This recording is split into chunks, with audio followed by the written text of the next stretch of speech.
Boa tarde a todos, boa tarde a todas. Eu espero que todos os que nos acompanham nesta tarde estejam bem, não é? Nesse momento difícil da vida nacional. Espero que vocês estejam todos respirando e respirando bem. Eu gostaria de iniciar saudando, né? Dando as boas-vindas, saudar os professores e estudantes, funcionários do PGE, os professores e estudantes também do Departamento de Geografia da Universidade Estadual de Maringá, os professores da educação básica que nos acompanham, o público em geral, e finalmente uma saudação especial ao professor Hervé Perry, que gentilmente compartilhará conosco nesta tarde os seus conhecimentos. Permitam-me rapidamente falar um pouquinho sobre o programa de pós-graduação em Geografia da Universidade Estadual de Maringá, o PGE. O PGE completa em 2021 23 anos de existência. O PGE é um pioneiro no estado do Paraná. Implantamos o mestrado em 1998, né, e 10 anos depois, em 2008, o doutorado. E ele tem, segundo a avaliação da CAPES, a nota 5. Temos atualmente 65 alunos matriculados, sendo 29 no mestrado e 35 no doutorado. Ao longo desse período, foram defendidas 355 dissertações de mestrado e 99 teses de doutorado. Veja, vocês, que nós vamos chegar num número emblemático aí, né? A próxima defesa do doutorado PGE será a defesa número 100. Né? Motivos aí para comemorarmos. Mas é claro, né? A missão maior do programa é a formação de pessoas para a excelência, né, da atividade de pesquisa profissional, e é sempre importante acrescentar, né, para a atividade cidadã. Ou seja, nós, né, o PGE, como os demais programas de pós-graduação, buscam, em suma, analisar os problemas vividos pela sociedade a partir da teoria, a partir do aparato teórico, tecnológico, procedimental desenvolvido pela geografia ao longo do tempo. Como, por exemplo, né, a análise da pandemia de Covid-19 que estamos vivendo e que é o tema desta aula inaugural. Enfim, né, eu gostaria de convidar a todos, especialmente aqueles que ainda não conhecem o nosso programa, a acessar e navegar o site do PGE na internet, www.pge.em.br, para conhecer, né, o nosso programa, as possibilidades que você tem, por exemplo, de cursar, de ser um de nossos alunos. E, especialmente, eu gostaria de destacar aqui a nossa revista, a revista de divulgação científica do PGE, a GeoEngar, que é aberta, né, à consulta dos interessados e também aberta às submissões aí, falo especialmente aos pesquisadores que, por acaso, desejem, querem submeter seus artigos, suas pesquisas à nossa revista, a GeoEngar. Finalmente, eu gostaria de fazer aqui um agradecimento. Agradeço ao projeto Diversitas, né? E cito aqui, né, o seu coordenador, o professor Giovanni Rossato, que também é o diretor do CCH, né, do Centro de Ciências Humanas, Letras e Artes de nossa universidade, que gentilmente, né, disponibilizou o seu canal no YouTube para a transmissão desta aula inaugural. Agradeço também a Mariana, né, que está aqui, gentilmente também, nos assessorando tecnicamente nesta transmissão. Desejando, né, a todos uma ótima tarde, um ótimo trabalho, né, eu passo agora a palavra para o professor Oséias, que mediará essa atividade da tarde. Oséias, por favor.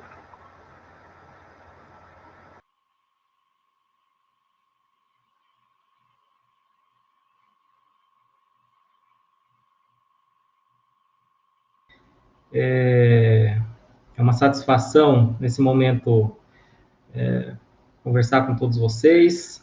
Boa tarde a todos e todas que estão hoje aqui assistindo enfim, essa transmissão, né, essa aula inaugural do programa de pós-graduação em Geografia da UEM. Cumprimentar especialmente aqui o professor também Hervé Terry, né, que é o nosso convidado de hoje.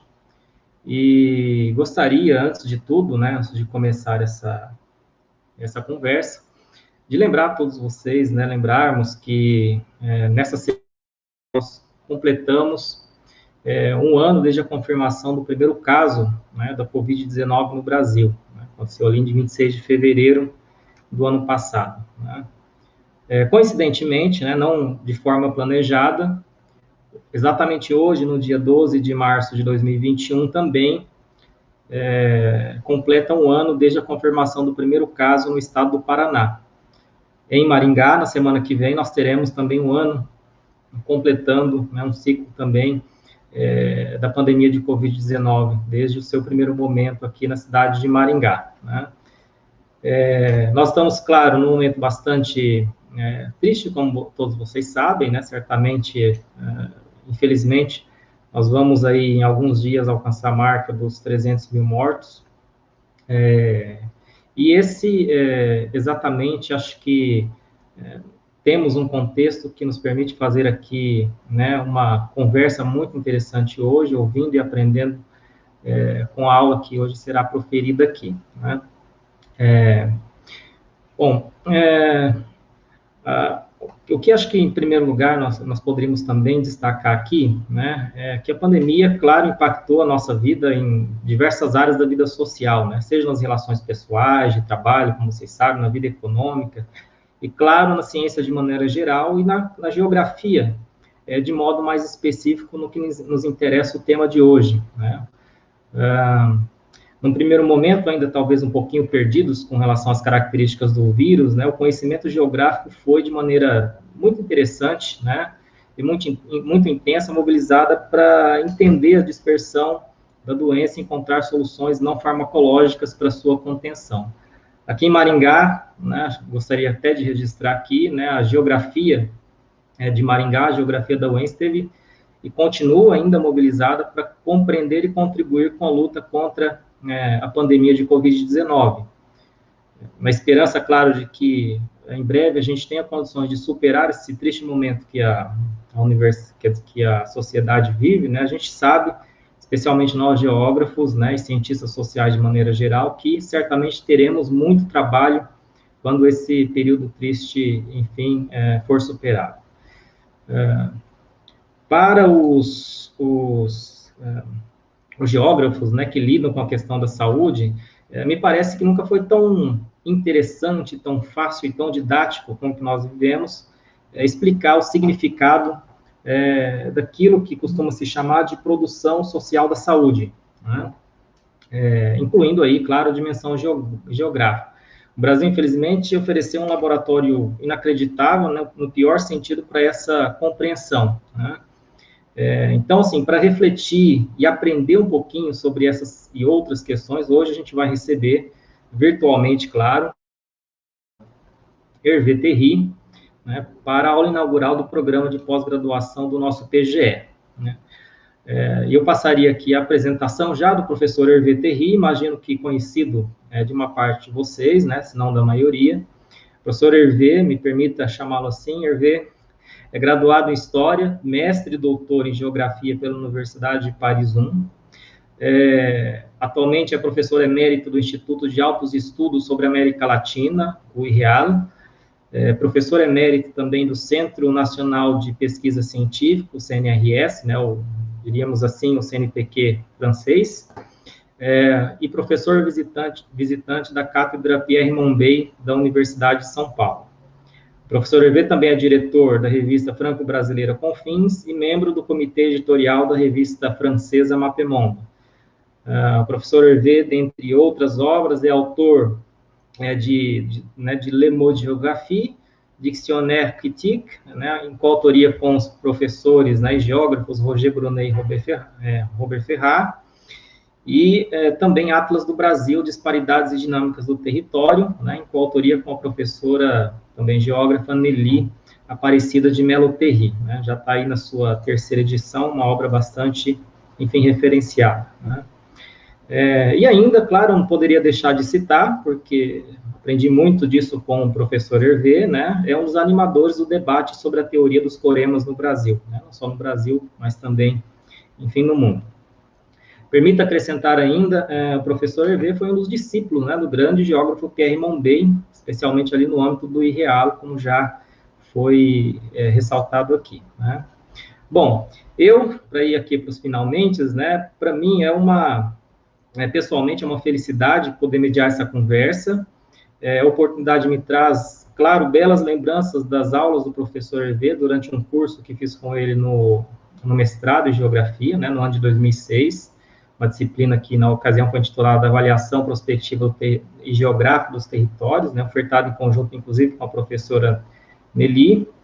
E eu, recém-formado, que já gostava tanto de cartografia pela prática, atentei-me mais ainda com esses dois ilustres professores para seu potencial enorme para, no âmbito da geografia, explicar o mundo, suas estruturas gerais e os lugares com suas singularidades.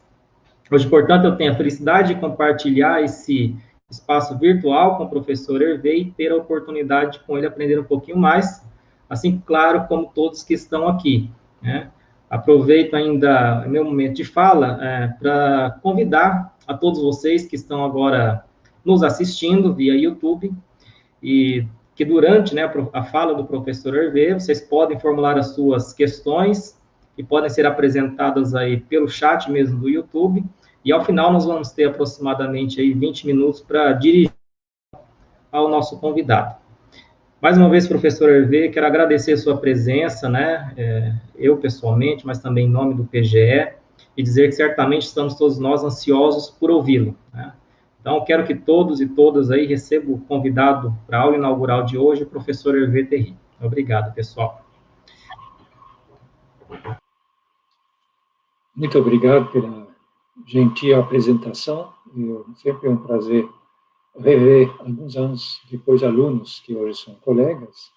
Também é um prazer voltar, mesmo que seja virtualmente, a Maringá, onde eu andei no século passado. Provavelmente a maior parte dos ouvintes não tinha nem nascido, é sempre um prazer. Gostaria, então, no futuro, voltar fisicamente para ver como a cidade evoluiu. Acho que a boa parte do que tanto o Clodivan como vocês falaram vai se aplicar, vou tentar pelo menos aplicar nessa contribuição que eu preparei para essa aula, que é uma honra para me abrir com essa aula inaugural, esse novo ciclo desse mestrado. E acho que eu vou imediatamente passar a mostrar a imagem, porque afinal o que mais o meio natural da expressão dos geógrafos. Então vou fazer o seguinte.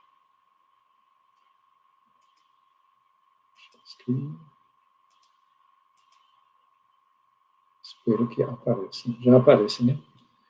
Bom, então, a convite, que agradeço mais uma vez da UEM, especialmente desse programa, eu tentei fazer o seguinte, né? Qual seria as contribuições da geografia no enfrentamento da pandemia? Que nós, geógrafos, podemos fazer na contribuição mundial da ciência em todos os seus ramos para lutar contra essa pandemia. Infelizmente, cada um fala o que pode, mas não podemos desenvolver novas vacinas, não podemos cuidar dos doentes, isso deixamos para quem pode. Então, o que nós podemos fazer, talvez, é tentar trazer alguma contribuição com as ferramentas da geografia. Aí, simbolicamente, eu coloquei aqui na tela o Brasil, representado aqui em 3D, e cercado por um bando desses vírus que estão nos complicando a vida e trazendo a morte até para boa parte da humanidade. Então, é isso que nós vamos tentar fazer. Em que podemos contribuir? Quais são as contribuições da geografia, especialmente aqui da cartografia? Primeiro, nós podemos tentar ver com nossas ferramentas as distribuições, os pontos de concentração, as zonas mais protegidas, ou seja, fazer uma geografia da pandemia em várias escalas. Primeiro, e não vou passar muito tempo nisso, mas convém lembrar que ela não atingiu, até agora, todos os países do mundo da mesma maneira e nem com a mesma intensidade. Então, podemos começar dando uma olhada nesse aspecto da geografia mundial. Mas, como vocês todos, imagino, são brasileiros, e como o assunto é mais Brasil, vamos ver como não ocorre de maneira uniforme. O professor Zeias acaba de dizer que a doença revela a construção social da saúde, da falta de saúde. Então, vamos olhar como como entrou no Brasil e como ela atinge de maneira desigual as várias regiões do Brasil.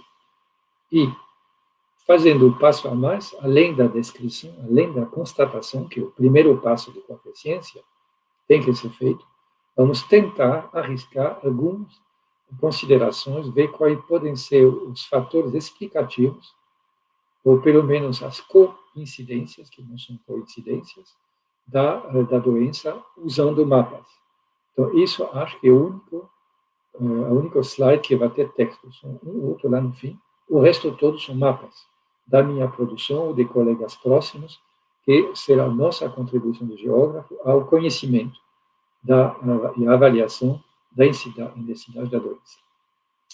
Primeiro, algumas considerações sobre dados, porque descrição bem feita, com tratamento de dados, precisa de dados bons. Então, vou aproveitar para assinalar para vocês, caso não queiram, quais são as fontes confiáveis sobre a pandemia. A mais óbvia, a primeira, é a Organização Mundial da Saúde, com essas letras, OMS ou WHO, que dá os dados para os vários países. Aqui, o total no mundo, isso foi colhido hoje de manhã. Hoje de manhã, nessa tabela, tinha 117, vamos dizer, quase 120 milhões de pessoas que foram atingidas, dos quais quase meio milhão só nas 24 últimas horas. Teve já 2,5 milhões de mortos, e só ontem morreram 9.300 pessoas. O país mais atingido, os Estados Unidos, todo mundo sabe disso. O segundo mais atingido, e muito menos conhecido, Índia, que não está muito na mídia, mas já teve bastante, 158 mil mortos, e infelizmente o terceiro é o Brasil. A mídia sempre diz que o Brasil é o segundo, na verdade é o terceiro, só que cabe uma ressalva. São 158, agora está mais do que isso, mil mortos para um país de 210 milhões de habitantes. E a Índia tem um pouquinho mais, mas para 1,5 bilhão de pessoas. Então, depois vem os outros, a Rússia e tal. A França, infelizmente, não está muito longe. Para quem se interessa em fazer mapas, você pode ir no Centro de Referência sobre os Dados, é a Johns Hopkins University, dos Estados Unidos, que dá tabelas bem completas, à direita, à esquerda dessa tabela, e faz um mapa que eu não achei muito bom. Ele chama a atenção por ser vermelho, dá a impressão de mancha de sangue, mas realmente eles precisam de ajuda de alguns geógrafos para fazer mapas melhores.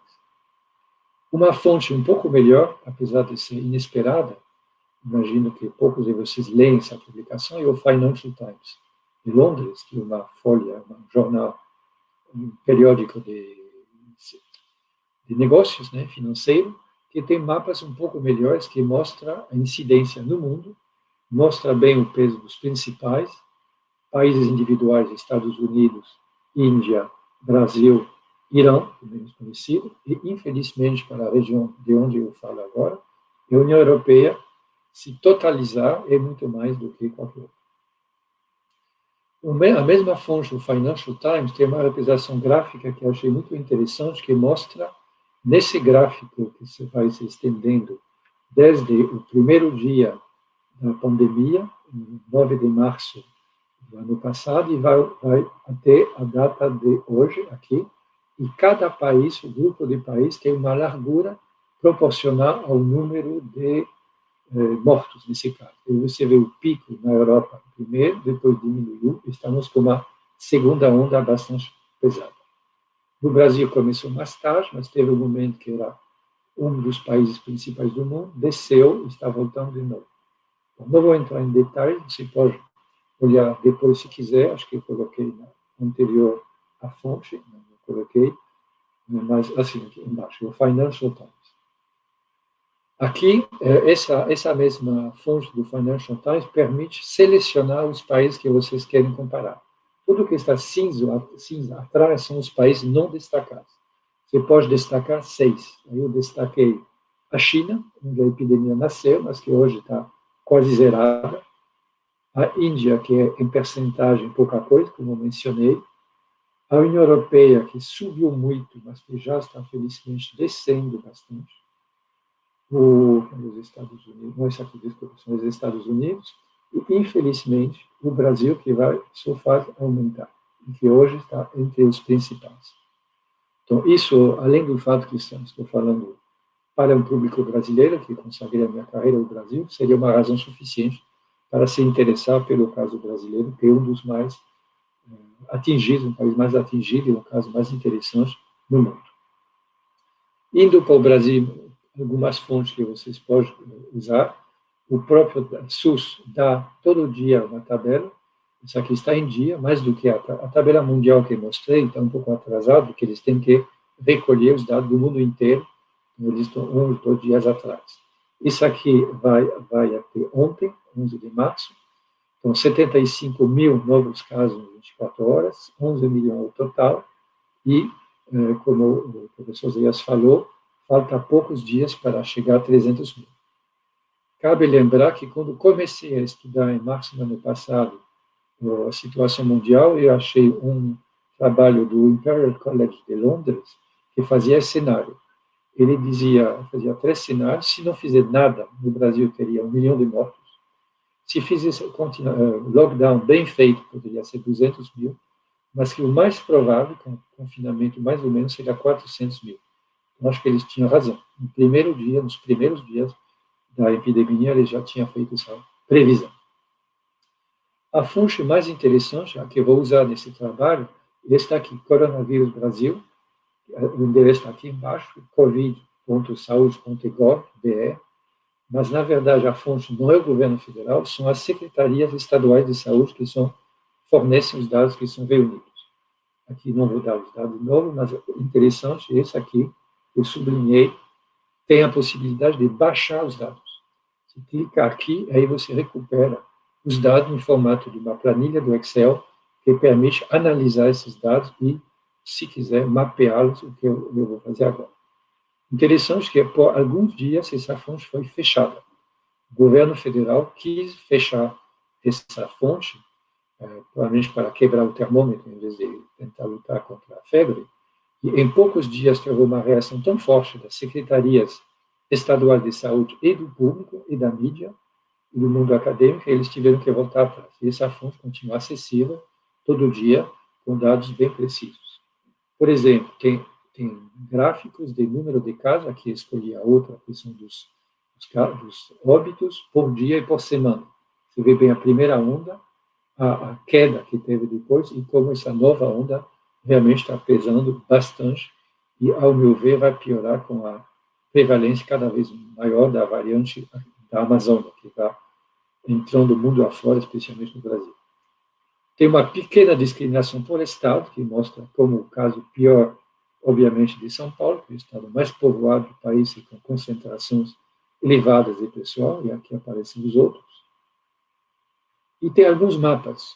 A esquerda é um bom exemplo de um mapa totalmente inútil, porque, primeiro, ele dá números absolutos com cores, que não se faz.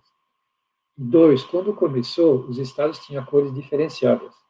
Faz meses que eles estão todos na categoria absoluta, a categoria mais elevada, então não serve mais para nada. Felizmente, a parte da direita, que por município mostra um pouco mais as coisas, mas, na verdade, simplesmente replica a população do Brasil. Números absolutos corresponde bastante à distribuição da população.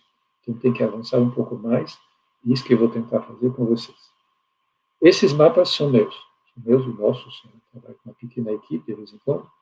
Então, aí, a cada mês, mais ou menos, eu fiz e refiz os mapas com a mesma técnica. Como somos entre geógrafos, vou tomar um pouquinho de tempo para mostrar as minhas escolhas.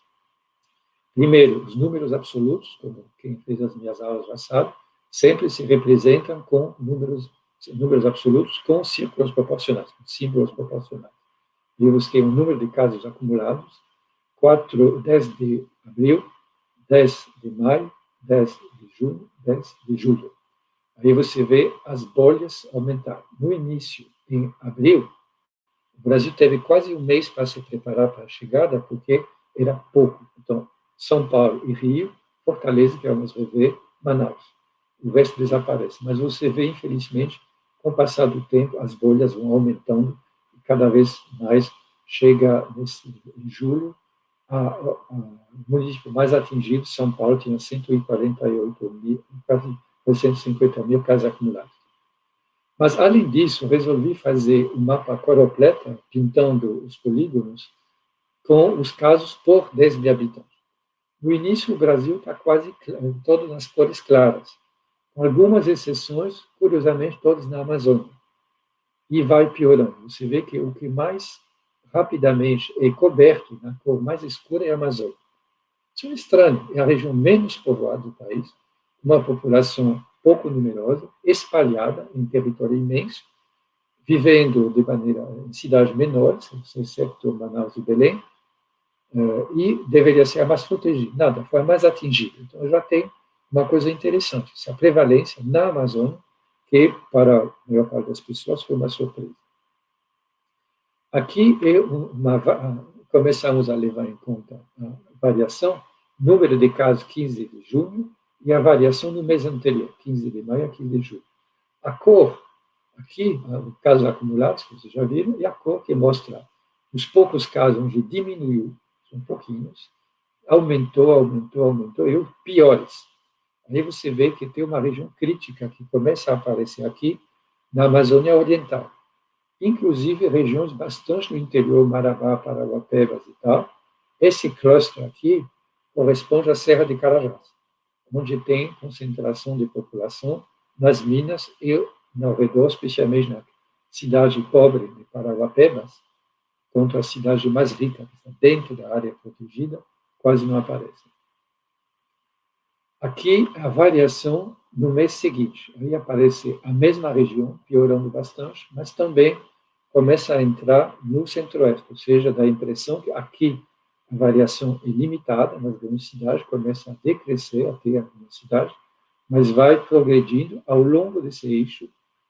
Não sei se vocês estão vendo o meu... Acho que vocês vão ver aqui. Nessa direção. Tem uma marcha do vírus para dentro. Aqui a situação em julho, 22 de julho, e a evolução recente. Aí você vê que continua, de novo, tem uma progressão forte, dessa vez no Nordeste e no Centro-Oeste. Ou seja, tem uma marcha que parece impossível de quebrar. Já em Manaus e Belém, estava diminuindo. O buraco, a curva baixa no meio, aí a situação parecia dever melhorar. Essa aqui é a situação em setembro, onde marquei, além do que já tinha as outras, os municípios que não tinham nenhum caso. E você vê aparecer aqui, no sertão do Nordeste e no norte de Minas, alguns municípios que tinham ficado sem casos. São pouco numerosos, você vê que praticamente todo o país, em setembro, já estava atingido. Aqui nós temos a evolução do mês anterior, a situação continua piorando no Centro-Oeste, isso que eu deveria ter marcado aqui também, e as regiões que não têm óbitos, não são mais sem casos, mas sem óbitos, aparecem nas regiões rurais do Sul, inclusive o Paraná, o interior do Paraná, tem bastante municípios sem óbitos, e também nessa mesma região que já vimos. Então, isso não é completamente verdadeiro, completamente fidedigno, porque, em muitos casos, os óbitos não ocorrem no lugar de residência das pessoas, mas nos hospitais. Eles são transportados para os hospitais, mas, mesmo assim, essas duas regiões rurais, especificamente rurais, foram um pouco mais poupadas.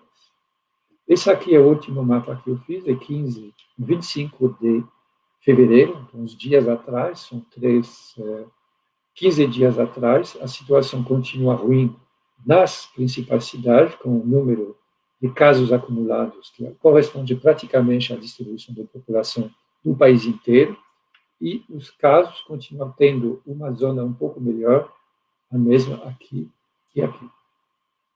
Bom, se vocês procuram um lugar tranquilo para ser protegido, acho que vocês estão no lugar certo.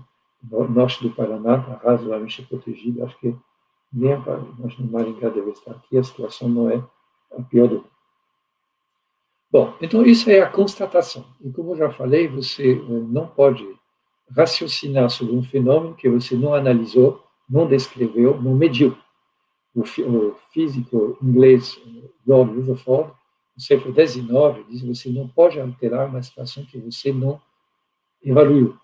Primeiro é saber do que se trata e não falar assim da boca para fora de coisas que não analisam. Em função disso, na revista Confins, que o professor Zé teve a gentileza de mencionar, nós resolvemos fazer um esforço todo especial para contribuir como geógrafos na análise da situação do país. Então, no número 45, daqui a pouco vamos publicar o 49, são 3 números atrás, fizemos já o primeiro grupo de artigos, que isso era a revista esqueci, mas era meados do ano passado, já tinha uma apresentação de 3 casos exemplares pela revista. Esses 3 casos são sobre o sul, região sul do Brasil, o Ricardo Monteiro e alguns colaboradores, que resolveu fazer o chamado rodovírus, o coronavírus. Ele fez um trocadilho, não é um coronavírus, um coronavírus, porque ele pega de maneira oportunista os transportes disponíveis para se espalhar no país. O segundo é sobre o estado de Amazonas, que nós vemos, e o terceiro sobre Fortaleza. Então, esses mapas que vêm não são meus, foram publicados na Confins, mas são de colegas desses 3 estados. Na revista seguinte, a Confins, aí nós fizemos um trabalho coletivo, assinado pela revista, que é a tentativa de ver quais são os fatores associados com a difusão. Para fazer um passo a mais, como geógrafos, dizer, bom, a difusão foi feita no tempo, no espaço e no tempo dessa maneira, por quê? Quais são os fatores que influenciaram essa distribuição desigual pelo Brasil? O primeiro caso foi o Amazonas. Tá? O mapa normal do Amazonas está aqui, mas aqui usamos um procedimento de cartografia chamado anamorfose, que deforma a malha territorial dos municípios em função da intensidade. Aqui nós temos o número de casos, mostra, em função da população, desculpa, Manaus concentra metade da população do Amazonas e, portanto, o que acontece em Manaus pesa muito. Aí temos o número de casos e os casos por 100 mil habitantes. Manaus, em número absoluto, predomina, mas veja como aqui, para o oeste, a região mais afastada do estado, já tinha uma difusão muito rápida, e só na data, esqueci que acho que era abril do ano passado, até 7 de maio do ano passado. Aí o artigo contém uma contribuição muito interessante, feita na hora de colegas, João Silva Neto e a Natasha Aleixo, que fizeram esses mapas dia por dia, mostrando a extensão do Covid. Quando é verde, nessa ponta aí, é 100 casos. Nessa ponta aqui, as cores mais quentes, amarelo, laranja e vermelho, é a difusão. Aqui nós estamos 28 de março, quase não tem. Praticamente só tem em Manaus. O resto do estado está sem casos. Um mês depois, abril, você vê já que o verde reduziu e que já tem bastante casos em amarelo ou verde claro. Aqui estamos 25 de maio, e aqui, em julho, não tem praticamente mais nenhum lugar, a não ser lá no fundo do estado, perto de Yeruneté, onde não tem a casa. O estado inteiro foi atingido em 5 meses pelo vírus. Como pode ser? O grosso da população em Manaus, aqui uma população muito esparsa, muito dispersa, em pequenas cidades, em pequenos lugarejos. Como que pode? Quem já viajou na Amazônia sabe por quê? Porque quando as pessoas viajam na Amazônia, eles viajam de barco. E quando você pretende viajar na Amazônia, o que você vê na beira dos cais é a pessoa vendendo redes, porque não vai ter beliche. Pendura a sua rede no barco e fica vários dias e várias noites navegando, grudado um no outro. Ou seja, a população dispersa da Amazônia, na verdade, é concentrada em poucos lugares, todos eles nas beiras dos rios, e entre os quais se viaja de barco. Aí outro colega de Manaus fez uma análise que relaciona o tempo de difusão da doença com o número de viagens partindo de Manaus. Tem uma relação muito boa. Quanto mais perto, mais rápido é atingido, e com a distância e a frequência é perfeita. Ou seja, o vetor da transmissão da doença, sem nenhuma dúvida, são as viagens de barco que foram feitas por pessoas muito próximas umas de outras, se tocando com um clima quente e 100% úmido. Isso é perfeito para a difusão do vírus. No caso do Sul, aí colegas do Paraná, são da Universidade Federal do Paraná, no Conto de Matosinhos, mostraram que também tem alguns clusters no litoral, no norte do Paraná, e vocês, infelizmente, estão perto, e especialmente misterioso é esse eixo aqui, de Lajeado para Chapecó. O que será? Aí eles mostraram que isso corresponde a eixos rodoviários, e especialmente esses três são duas concentrações aqui no litoral, onde tem mais população, aqui tem bastante gente, mas esses eixos e esse daqui correspondem às regiões onde tem mais abatedores de suínos. Você sabe, porque mora nesse estado, que é onde tem a maior produção brasileira de embutidos, de frango, esqueci o nome das firmas agora, mas as duas que, a Perdigão e a outra, que me escapa agora mesmo. Então, tem pessoas trabalhando em condições mais frias, aí o frio até que ajuda, úmidas, lado a lado, isso teve concentração. Isso ainda também acontecer na Alemanha. Aqui, né, em franceses, coronavírus, na Alemanha, 730 pessoas contaminadas no abatedor. Teve estudo científico feito em vários países do mundo, um dos fatores que espalha doenças e atinge as pessoas que trabalham em abatedor. Infelizmente, o Paraná foi privilegiado nisso. O terceiro caso é a cidade de Fortaleza. Fortaleza, no imaginário da maior parte dos brasileiros que sonham, gostam de férias lá, cidade à beira-mar, saudável, a brisa do mar, tranquila, pode ser, mas também em uma região onde tem enormes periferias pobres, com muitos conjuntos anteriores à minha casa, minha vida, e alguns mais recentes, que ocupam boa parte da superfície da cidade. De uma maneira um pouco irônica, um pouco periférica de mostrar, isso aqui, um dia eu estava com um colega em Fortaleza, fizemos uma visita, era uma terça-feira, 5 da tarde, ele me mostrou um bairro rico, ele mostrou a praia dos ricos, estava abarrotado de gente. Minutos depois, estava num bairro pobre e não tinha ninguém na praia, porque os pobres não têm tempo de ir na praia na terça-feira, às 5 da tarde. É uma cidade muito dividida entre ricos e pobres. Aqui, os colegas da Universidade Federal mostraram a disseminação. Aqui é 2 de março, 2 a 8 de março. Você mal vê os círculos vermelhos que marcam os casos de Covid. Tem alguns poucos, concentrar nessa parte central aqui, são os primeiros casos a aparecerem à beira-mar, nos bairros mais ricos, com turistas brasileiros que voltavam da Itália. Não é todo mundo que pode ir em março passar férias na Itália. Então, eles trouxeram consigo o vírus e ficou inicialmente aqui. No fim do mês, os casos tinham piorado e começavam a aparecer também nessas regiões mais periféricas. Aqui estamos já em maio, você vê como piorou na beira-mar, mas também atinge muita gente aqui.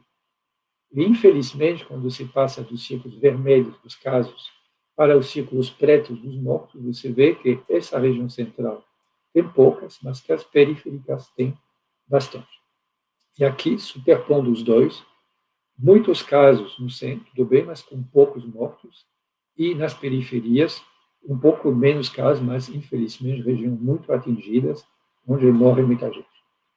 Se vocês se interessarem, os colegas fizeram desses mapas cotidianos, dos quais escolhemos alguns, um filme contínuo que vocês podem achar disponível, que mostra a dinâmica intra-urbana, que mostra que também, nessa escala, do país, das regiões, da cidade, cada vez a dinâmica diferenciada socialmente da Covid.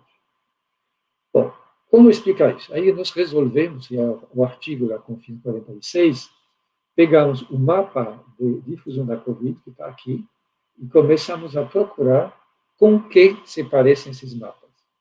Então, recolhemos nas nossas bases de dados, do que foram usados para nos usarmos constantemente, especialmente para o Atlas, os mapas parecidos. O fato de ser parecido não é uma explicação, mas ajuda a detectar fenômenos que têm a mesma dinâmica espacial e temporal. Essa aqui é a densidade de pessoas por cômodo, que destaca já a Amazônia, onde as moradias são pequenas. Razão de dependência, relação entre o número de pessoas ativas e inativas, seja jovens, seja crianças. Água e esgoto inadequado, aí tem uma relação direta. Quanto menos higiene se pode ter, mais pode ter contaminação. Aqui, anos de estudo, taxa de analfabetismo, valor adicionado à administração pública. O que isso tem a ver? Normalmente, quanto maior a proporção do PIB que vem da administração pública, mostra uma economia deficiente. Se tem o único empregador importante é a prefeitura, para colocar as coisas de maneira mais clara, que não tem muita empresa presente. Aqui o IDH, que destaca as mesmas regiões do Brasil rico versus o Brasil mais pobre, esperança de vida, que diz a mesma coisa, pouca renda, e aqui percentagem de região evangélica. Aqui tem uma outra cara, não é a mesma cara. E você tem mais de 6 regiões aqui que se destacam. Né? Voltaremos nisso depois. Aí, tendo selecionado essas variáveis e mais algumas outras, resolvemos passar da simples comparação visual para uma análise estatística. Aí usamos uma análise fatorial. A análise fatorial é uma ferramenta potente, que você pode jogar muitas variáveis ao mesmo tempo, em vez de você analisar uma por uma, e o sistema processa essas variáveis e agrupa as que têm comportamentos semelhantes. Aí aparecem esses planos, que esse eixo 1 aqui, CP1, explica 44%, quase 45%, vamos arredondar, da variação total, e ele se lê assim, da direita para a esquerda, e esse eixo daqui, CP2, 16%, junto dá 45% mais 16%, 61%.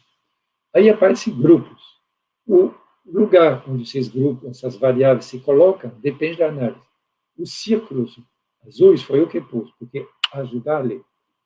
Onde estão os casos de Covid? Estão aqui. Eles estão próximos de quê?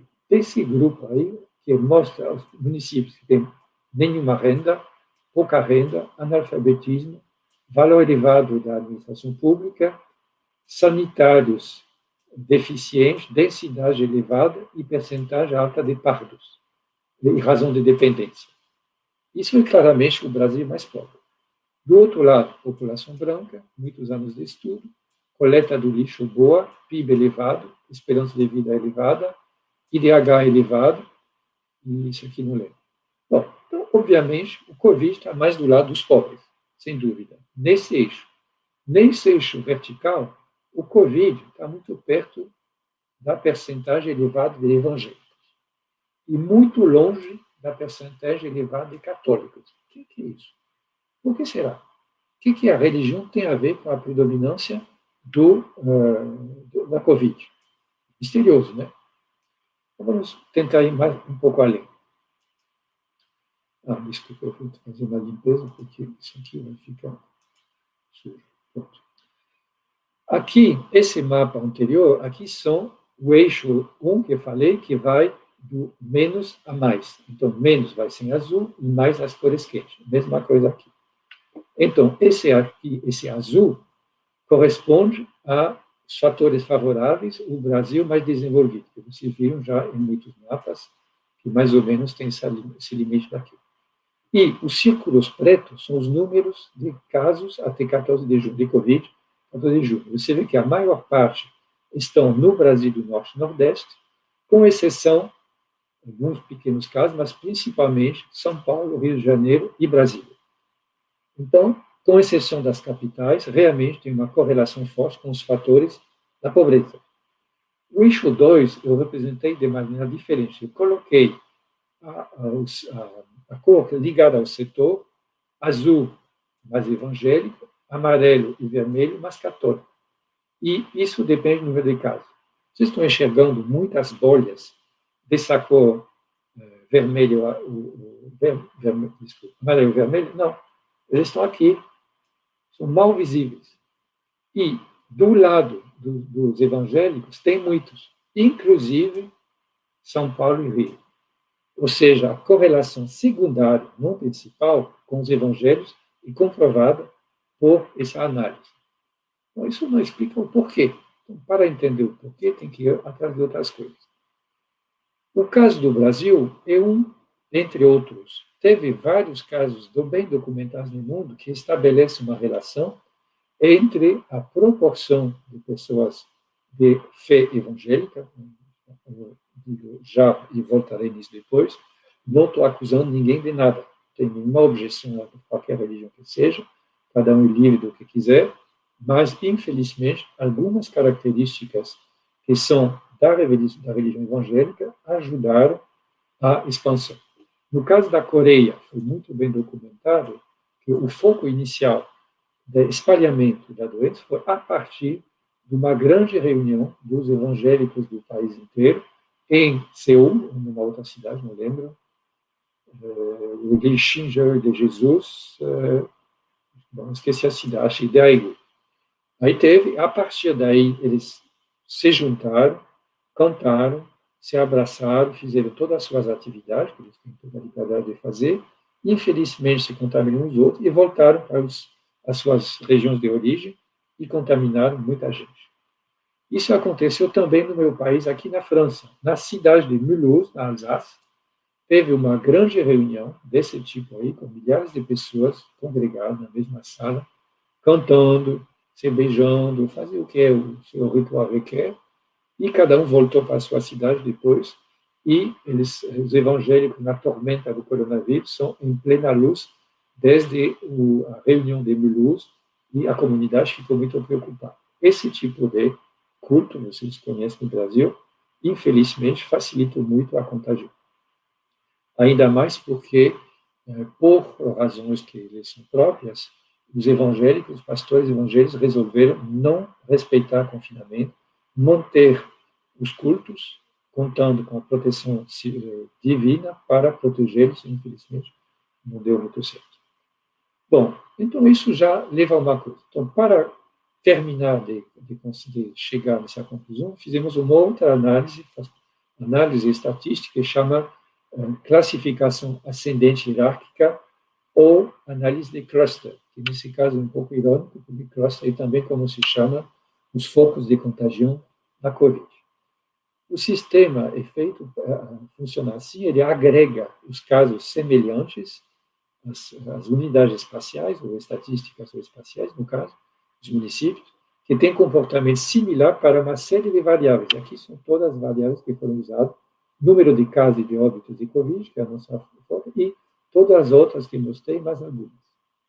E o sistema pode fazer de 12 até 2 grupos. Aqui usamos o mais radical, que são 2 grupos, o grupo vermelho e o grupo verde. O verde tem como características poucos casos de Covid, esperança de vida elevada, quando as barras são à direita, mostra que o grupo está acima da média para essa variável. Então, esse grupo está acima da média para a esperança de vida, anos de estudo, bons sanitários, IDH elevado, PIB per capita elevado, proporção de branco mais elevada. Esse lado daqui, que tem Covid elevado, também tem razão de dependência, taxa de analfabetismo, número elevado de pessoas sem renda ou com renda baixa, densidade elevada, são os mesmos fatores que nós vimos que determinam as coisas. Ou seja, claramente, Covid do lado de todos esses fatores negativos de pobreza, de promiscuidade, de outros fatores que favorecem o seu espalhamento. Agora, se a gente diz que não quer mais, não quer só 2 grupos, que vamos passar agora para 4, você vê que cada um dos blocos se desagrega em 2. Tem 2 verdes e 2 vermelhos. Cada um se desdobra. O que faz a diferença? A diferença, aqui eu marquei de cinza. Entre o verde claro e o verde escuro, a diferença é anos de estudo.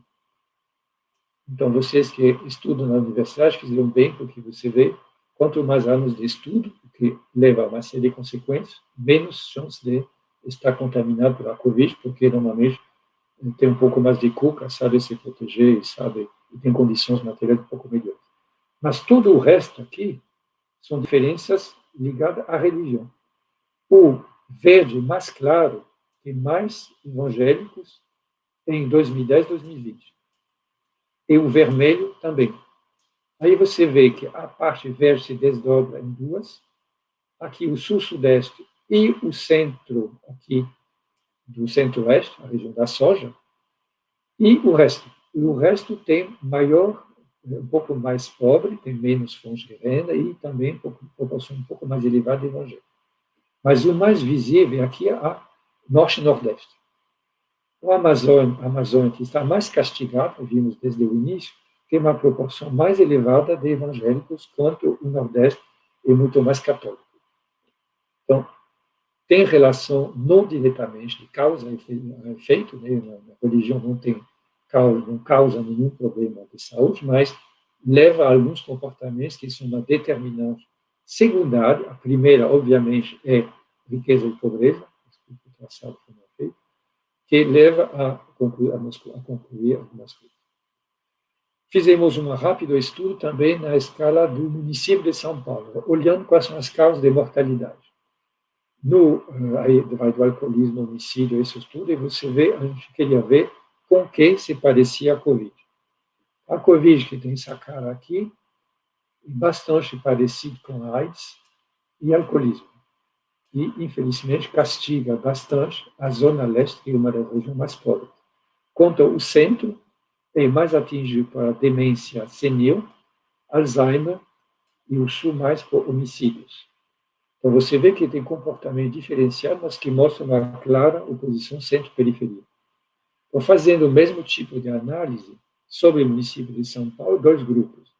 As causas de morte no centro são aquelas que eu acabo de mostrar, Alzheimer, demência, suicídios e infecção do trato urinário, que atinge mais as pessoas idosas, e que tem muito menos nas regiões, nas três periferias.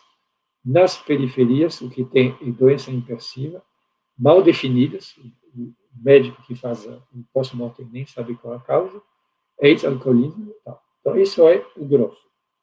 Passando para 4 grupos, a gente vê aparecer aqui os mortos do Covid, por Covid, no azul e no vermelho.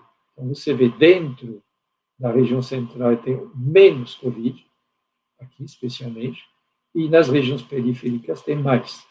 Aqui a zona leste, aqui a zona norte, e aqui a periferia do sul, muito menos. Por que será? Porque ela tem pouca população e, infelizmente, ele é atingido por outras coisas. Homicídios, onde tem mais, nessas grandes favelas daqui e daqui, guerra de gangues. Então, atinge preferencialmente as periferias pobres em São Paulo, como era o caso em Fortaleza. Para terminar, eu não preciso atenção no tempo, acho que estou dentro do parâmetro, vou mostrar outro país. Aqui eu tive a sorte, nesses últimos dias, de receber uma avaliação a fazer para uma revista francesa, que é sobre Vietnã, para Mapimon, que eu já falei. Então, essa colega, Emmanuelle Peyvel, fez um trabalho em cima da hora, realmente os dados de janeiro, 10 de janeiro do ano passado até agora, mostrando os casos no Vietnã. Você vê aqui tem uma escala, tá? Mas aí você tem um número de casos, esqueci no Brasil há alguns milhões, mas mais interessante é isso aqui, mortos. Nesse tempo todo, no Vietnã, que tem 97 milhões de habitantes, teve 35 mortos. Se fosse, vamos dizer que se o Brasil tivesse a mesma proporção, teria hoje no Brasil 70 mortos. Não 70 mil, 70. Estamos indo para 300. Né? O que os vietnamitas fizeram para obter esse resultado? Eles estão do lado da China, do lado onde a epidemia apareceu. Então, eles eram um alvo perfeito e os casos mais graves são realmente do lado da China. Ou seja, o vírus entrou aqui. Como que eles conseguiram essa façanha? Primeiro, eles assustaram todo mundo. Eles publicaram mapas desse tipo aí que mostra a cor, preto aqui não tem caso, o vermelho tem caso, para assustar a população. Cuidado, está chegando, se cuida. E fizeram uma política também de difusão dos conselhos sobre o que fazer, o que não fazer. Como você não lê vietnamita, eu também não, felizmente a colega que fez trabalho traduziu para francês e eu traduzi para português. Aqui é a escala das multas. Quem é pego sem usar máscara paga 3 milhões de unidades de lá, que eu esqueci o nome, ou seja, R$730. Quem esconde sua contaminação já vai para 5 mil. Quem escapa da quarentena é 5 mil ou 12 anos de prisão. Aí não se brinca. Vamos percorrer a linha toda e recusar aqui. Dono de bar que se recusa a fechar o bar, 12 anos de prisão. Deixar de aplicar medidas de saúde, 12 anos de prisão. Reportar notícias falsas ou remédios inadaptados, 20 anos. Ou perpétuo. Eu não vou citar nenhum remédio, mas já ouvi falar que tem pessoas no Brasil que recomendam alguns remédios sem eficiência. Né? Pelo que eu ouvi falar, estou longe, mas acho que eu ouvi falar disso. Aí foi mão de ferro. Não, claro que não vou dizer que o Vietnã é um país democrático. Não é. É um país autoritário, com um partido comunista ainda muito ativo, que fechou as fronteiras, obrigou as pessoas a se proteger e dá penas pesadas para quem não respeita. Para terminar um pouco a situação melhor, você sabe que nós estamos todos, a humanidade, enxergando a probabilidade de sair dessa crise mundial daqui a uns meses com vacinação. Quem tomou a dianteira é Israel, que na data de 26 de fevereiro tinha 92% da população vacinada. Eles compraram muito cedo os remédios, as vacinas, distribuíram, também são poucos, são uns milhões. Logo depois, com bastante dinheiro, também os Emirados, o Reino Unido, que começou mal, depois se salvou e vai descendo aqui. O Brasil hoje está, na data desse trabalho, estava com 4%. E a África, com quase zero, menos a África do Sul. Ou seja, a situação está um pouco preocupante no Brasil. Mas tem uma nota de esperança. Quando se faz uma pesquisa de quem vai aceitar ser vacinado, o país que mais aceita a vacinação, também não tem muita história, é a China. O Brasil logo depois. Meses atrás tinha uma certa reticência à vacina no Brasil, não é mais o caso. 88% das pessoas, de acordo com essa pesquisa, estão dispostas. E mais do que na França. Na França, tínhamos até recente 40% das pessoas que não queriam se vacinar. Já mudou. Porque agora que as vacinas estão chegando, as pessoas estão correndo para conseguir, para poder. Então, nós passamos, para terminar, de uma situação da França de lockdown bem forte, 2 vezes, e que as pessoas só tinham a alternativa de beber juntos, cada um na frente da sua tela. E hoje estamos numa situação melhor, altos e baixos, e as troncos e barrancos, mas estamos, grosso modo, vacinando os mais velhos primeiro, mais vulneráveis, e esperamos que até julho, se tudo correr bem, a maior parte dos vulneráveis seja protegidos e os outros que são menos suscetíveis a pegar seja nos meses seguintes. Então, tomara que seja isso e que saíssemos dessa situação. Pronto.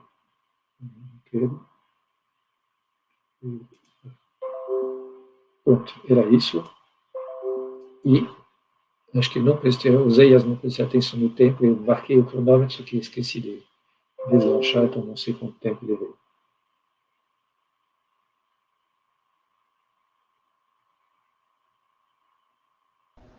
Me ouve, professor Hervé?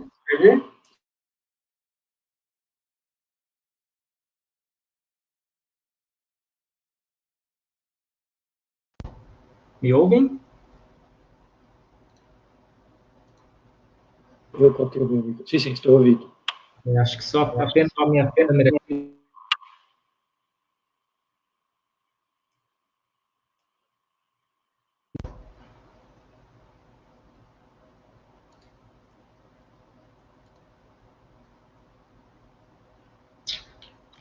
Bom, pessoal, enquanto nós vamos resolvendo aqui, por alguma razão a minha câmera desconectou. Isso normalmente não acontece, mas aconteceu agora. Mas imagino que vocês estejam conseguindo me escutar nesse momento, né?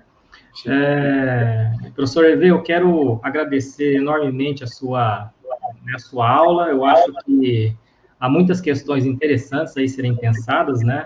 Eu me lembro agora, ouvindo até sua apresentação, que na ocasião lá dessa aula que eu mencionei lá em 2006, o professor mencionou um artigo, não lembro muito bem quem foi que escreveu, cujo título era Deus é brasileiro e o Brasil é o país dos cartógrafos, né?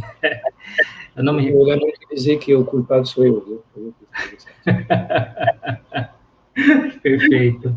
E aí essa diversidade territorial, portanto, nos permite fazer uma série de análises, né, muito bem expostas pelo professor. Por favor, tentando aqui resolver o problema. Alguma razão. Podemos a imagem e depois o som do professor Oséias.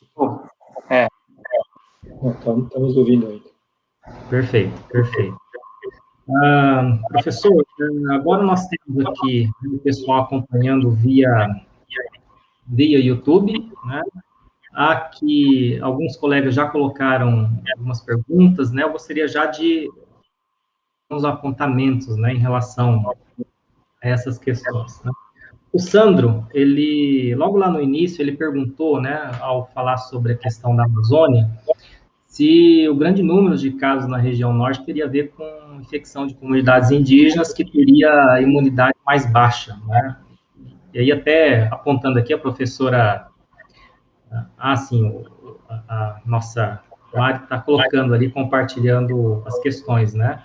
Ali eu vejo até um diálogo, professora Graça, fazendo alguns apontamentos, o professor logo em seguida fez aí, enfim, alguns indicativos sobre a razão dessa dispersão pelo interior da Amazônia, mas acho que seria até interessante aproveitar a questão levantada pelo Sandro e falar um pouquinho da situação das comunidades indígenas, que, ao que me parece, inclusive, tem um diálogo interessante com o problema da ação de missionários evangélicos no interior da Amazônia, né, que se tornou em algum momento aí um tema para o debate público. Vamos deixar essa primeira questão. Pessoal, vocês que tiverem mais questões via YouTube, por favor, vocês podem ir lançando aí que eu vou recolhendo aqui e repassando ao professor Hervé. Professor Hervé, por favor. Vamos começar com isso, que é muito interessante, de fato. E o Jeffrey, que eu imagino que eu respondi algumas entrevistas aqui na mídia, porque, pessoalmente, nunca escondi que me interesse pelo Brasil, então fui chamado. Eu cheguei a dizer para os colegas jornalistas que, nesse caso, somos todos índios. Porque o problema que teve, desde a chegada do Colombo e dos espanhóis e portugueses, é que nós, do Velho Mundo, somos os sobreviventes, os descendentes dos sobreviventes de muitas doenças contagiosas, peste, série de coisas que nós já temos imunidade adquirida. E quando os europeus chegaram no Novo Mundo, eles atingiram populações que não tinham imunidade. E isso matou milhões de pessoas. Só que, desta vez, o mundo inteiro é sem imunidade, que é uma doença nova. Ou seja, nesse caso, nós todos somos índios, na mesma situação. Então, nesse caso, os índios estão nem mais, nem menos sensíveis à doença do que nós. Porém, você tem razão, eles normalmente deveriam ser protegidos, aqueles que vivem nas terras indígenas, têm liberdade de não acolher pessoas que vêm de fora. Mas eles têm também uma assistência médica mais fraca. Então, nunca tinha pensado em ligar isso com os evangelhos, mas a pregação provavelmente tem razão. É notório que eles têm muita presença dos pastores evangélicos, a maior parte deles brasileiros, mas alguns estrangeiros também. Isso pode ter sido um vetor. Mas talvez não seja necessário, porque certamente quase todas as comunidades de índios, de ameríndios, vão de vez em quando para a cidade, vão para Manaus fazer compras e basta voltar de Manaus infectado para espalhar na aldeia inteira. Então, acho que nesse caso eles estavam na mesma situação, mas provavelmente um pouco mais frágeis, não porque eles não têm imunidade, ninguém tem, mas porque eles são geralmente de saúde um pouco mais precária. Mas é interessante de ver que repercutiu. No próximo número da Herodot, que vai ser sobre o Brasil, tem um artigo de um colega francês, François-Michel Le Tourneau, que fez uma geografia dos Yanomami alguns anos atrás, que trabalha muito com geografia indígena, que mostra como os índios sofreram da falta de proteção, da ausência de uma proteção dada pelo governo nesses 2 anos, negação de mandar missões médicas, número de máscaras insuficiente, assim por diante. Então, pode ser um agravante.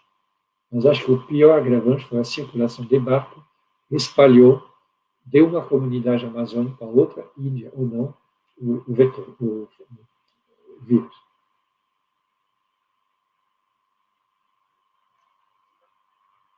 Ah, bom, agora tem imagem de novo.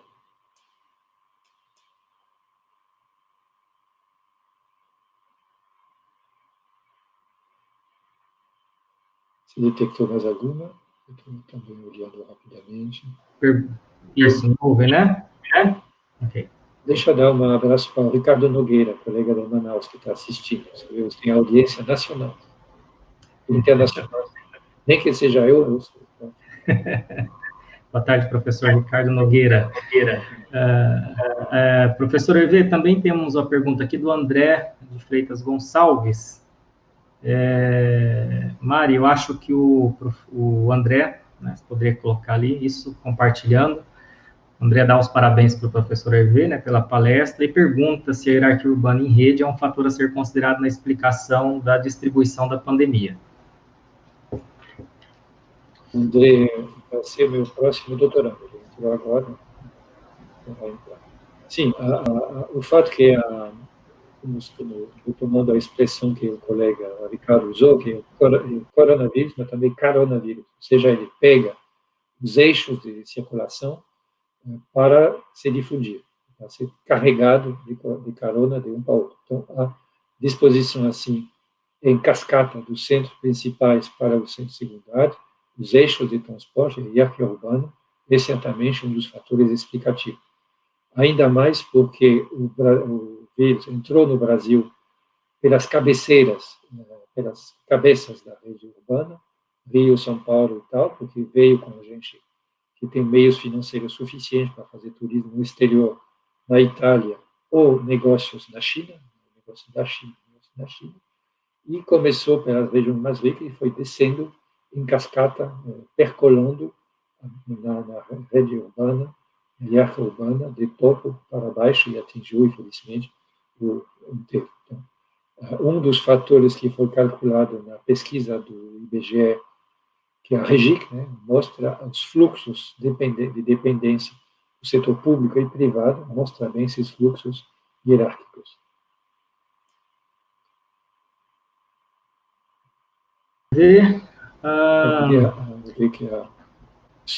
Nota que realmente a Amazonas é a cidade, o estado que mais tem uma macrocefalia, metade da cidade da capital, e depois ligações praticamente obrigatórias, todo mundo tem que ir a Manaus para muitas coisas, e transporte público. E vale a pena você ler da Confins o artigo dos colegas do Amazonas, ficou bem claro. É o professora Natasha e o professor, segundo autor, não me lembro, que é o companheiro da Natasha, não? Sim, o João, esqueci. O João, isso, o João, a Natasha e o João, nossos colegas da UFAM. Perfeito. Pessoal, acho que não tem nenhuma questão ali nesse momento. Ah, sim, nós temos ali do Rodrigo, né, uma questão colocada, acho que isso, a Mari vai compartilhar com a gente. O Rodrigo observa, né, em Maringá, a concentração e variação dos casos é maior na área central, apresentando correlação com alta renda e baixa densidade intradomiciliar, né? Por quê? Deixa eu, até para contextualizar um pouquinho, eu, junto com alguns colegas, fomos acompanhando a evolução aqui dos casos na cidade, né? E sempre que a gente olha para Maringá, a gente percebe características, às vezes, até bastante diferentes das demais cidades brasileiras, até em relação com cidades de mesmo porte, às vezes até com mesmas características, né? E o que nós percebemos, o Rodrigo está apontando aí, né, que a maior quantidade de casos, e até a última vez que nós fizemos uma avaliação, né, Rodrigo faz parte, inclusive, de uma outra rede de pesquisadores que envolve, enfim, vários agentes, instituições do estado inteiro, Em Maringá se percebeu que a correlação, né, principal com a quantidade de casos se dá com alta renda e nas áreas mais centrais, né, que tem uma baixa densidade intradomiciliar, ainda que se tenha uma maior densidade demográfica. E aí o Rodrigo pergunta aqui, né, se há como pensar as razões do porquê disso em particular, né? Enfim, vamos ouvir o professor Hervé. Eu posso fazer uma resposta simples, curta e honesta? Não sei. Não sei tudo. Estou descobrindo esse caso, que é realmente interessante, porque é inédito. Não sei se tem outros casos pelo Brasil, mas mostrei no caso tanto de São Paulo como de Fortaleza, onde temos dados bem documentados, que começa nos bairros mais ricos e depois vai percolando, vai distribuindo no mais pobre. Se não acontece em Maringá, não sei porquê, não posso responder, então acho que tem que confessar também os seus limites, não sei. Eu não entendi a baixa densidade intradomiciliar, quer dizer que tem baixa, cada um tem muito espaço, né? Filho, né? Bem. Isso. Tá. É um mistério. Até eu ter mais dados e analisar com vocês, porque vocês conhecem a sua cidade, não sei o que dizer. Aqui em Maringá, o levantamento que nós fizemos e o mapeamento também está sendo uma parte dele feito ainda até hoje, né, com 2 alunos nossos que estão na Secretaria de Saúde, na mesma altura, digamos, no mesmo momento do tempo em que saiu as publicações, por exemplo, a respeito de Fortaleza, nós fomos acompanhando aqui também. E naquele tempo ali, né, mais ou menos próximo, a gente percebeu que a geografia, tanto dos casos quanto da mortalidade de Covid, era bastante diferenciada, né? Mas a gente vai ter, claro, que retornar os casos agora, inclusive, Rodrigo, hoje que nós, no Paraná, estamos completando, né, 1 ano de pandemia, em Maringá, na semana que vem, a gente completa 1 ano desde o primeiro caso, a gente vai ter que voltar a esses dados, pegar essa série talvez de 1 ano e certamente, né, a gente vai ter que reavaliar se essa geografia, essas características dessa distribuição, tanto de casos quanto de óbitos, ela continua a mesma, né, ou se ela de alguma maneira mudou. Mas é que Maringá também tem uma outra questão que eu tenho insistido bastante, inclusive, professor Hervé, que é, né, as 2 cidades que estão no entorno aqui de Maringá, né? Então, precisamos avaliar essas cidades que são cidades dormitório, né, em grande medida, né, e que fazem parte, no final das contas, de uma mesma cidade, um mesmo corpo urbano. Então, acho que a gente vai ter que buscar avaliar conjuntamente esses casos concentrados esses casos em Maringá e os casos também nas cidades vizinhas, para ver se essa característica realmente continua dessa maneira ou não.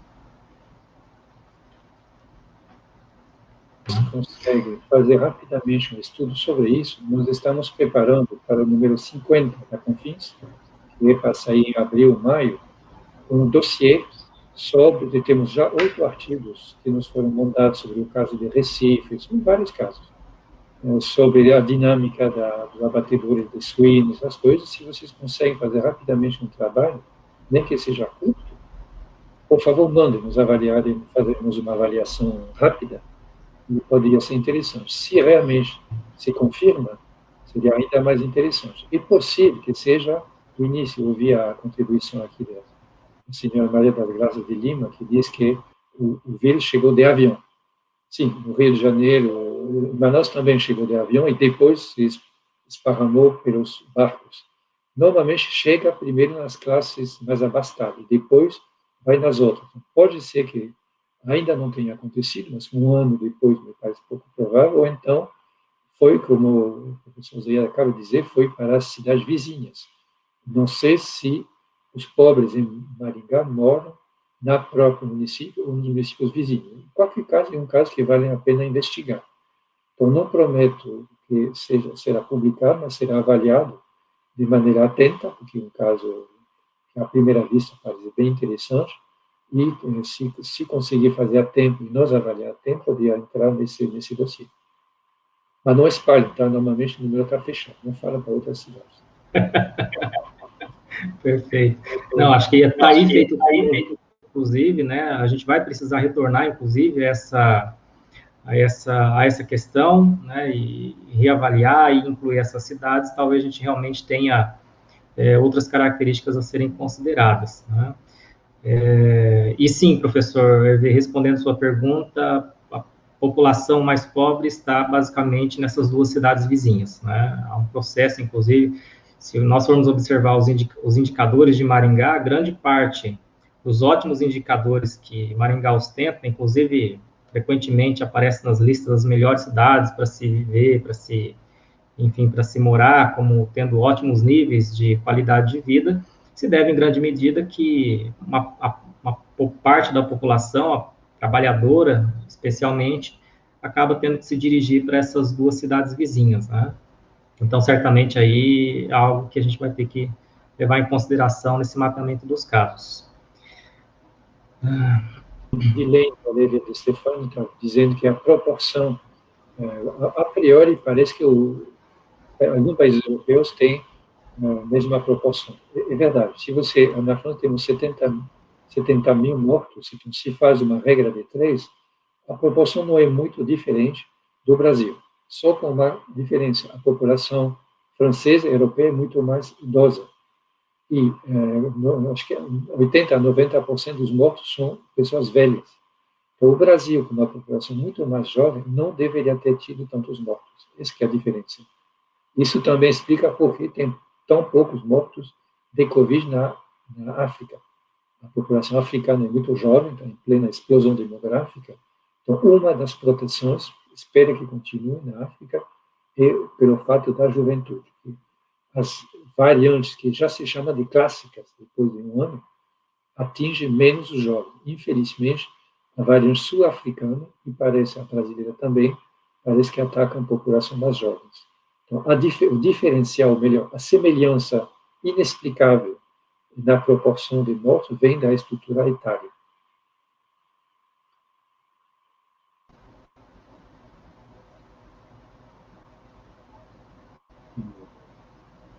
Perfeito. Acho que cortou aqui para mim. Professor Hervé, posso tomar a palavra, né? Acho que está intervindo ainda. Ok.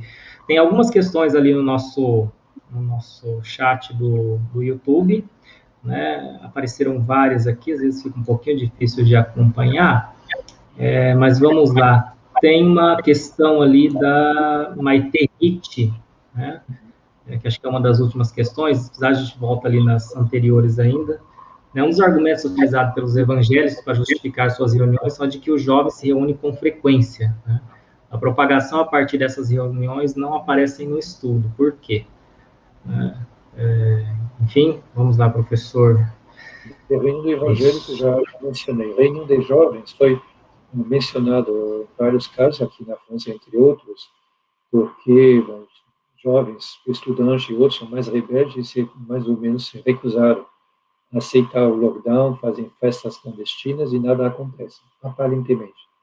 Porque os jovens são menos atingidos pelo Covid, só que eles, às vezes, muitos deles têm doença assintomática, sem sintomas, então quase não percebem, só que eles são contagiosos. E aí teve uma repercussão, teve vários casos de análise assim, seguindo a contagião. Então, em alguns casos, jovens vão para a festa, se dão bem, tudo bem, voltam para casa e contaminam os pais e avós. E quem morre são os pais e os avós. Então, não é fácil provar em termos de pirâmide etária, mas com certeza é um fator de contagião, de transmissão. Por isso que as universidades na França são fechadas, porque se considerou que era um dos vetores importantes. Perfeito.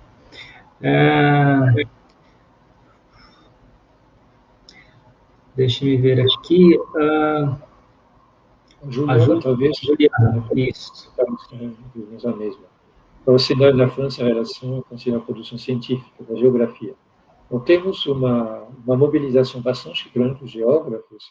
Isso é testemunha em outubro, todo ano. No primeiro fim de semana de outubro, tem um Festival Internacional de Geografia na França. Uma cidadezinha do leste da França, que se chama Saint-Dié. Eles resolveram fazer o Festival de Geografia porque foi nessa cidade, que foi feito o primeiro mapa mundi com o nome América escrito nele. Aí a prefeitura, há 30 anos atrás, resolveu ser a sede, todo ano, de um Festival Internacional de Geografia, que esse ano tinha o seu número 31, desculpa, não estou lembrando agora, número dessa reunião. E aí foi feita uma mesa redonda sobre olhares de geógrafos sobre a pandemia. Juntaram meia dúzia de colegas para fazer palestra, eu tive a honra de ser convidado para falar do caso brasileiro, e as 200, 300 pessoas, geógrafos, que estavam reunidos com máscara, distanciamento, debateram sobre isso, sobre exatamente isso, contribuição da geografia.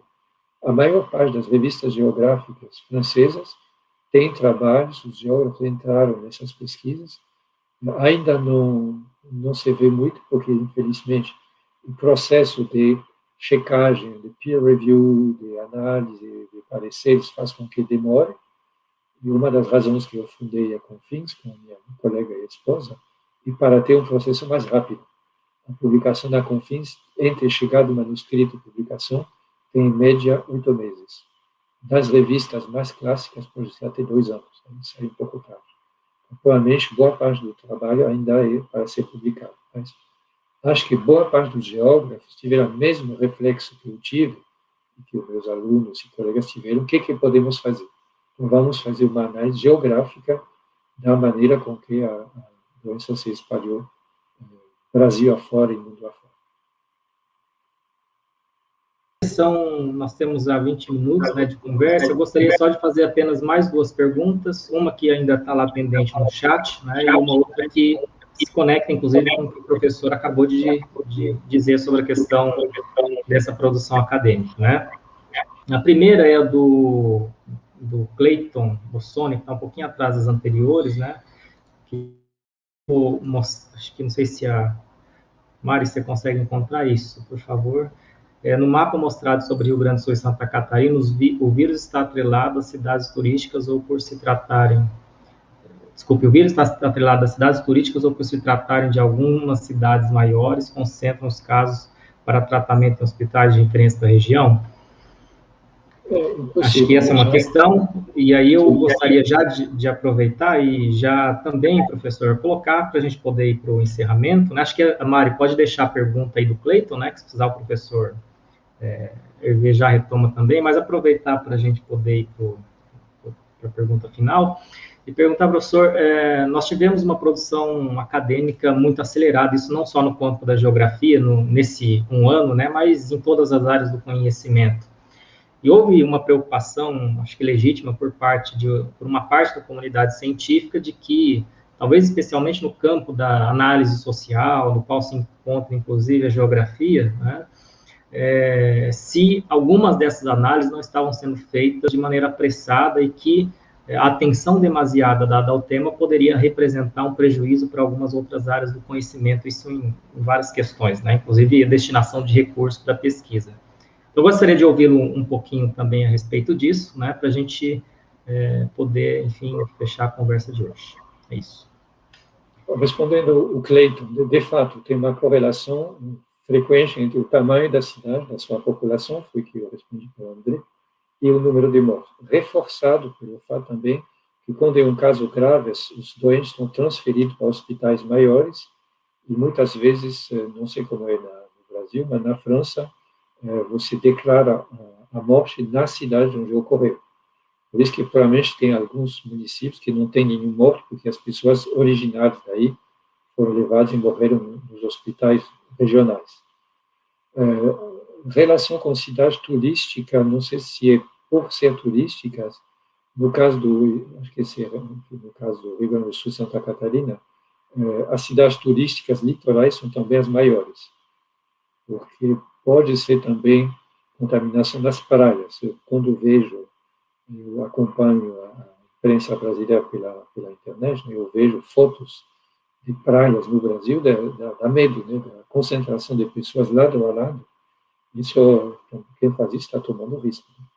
Então, isso mereceria ser analisado mais, fazer uma correlação linear, no caso, regressão linear, talvez ver se tem relação entre o número de turistas e a população, com certeza tem, turísticas não sei.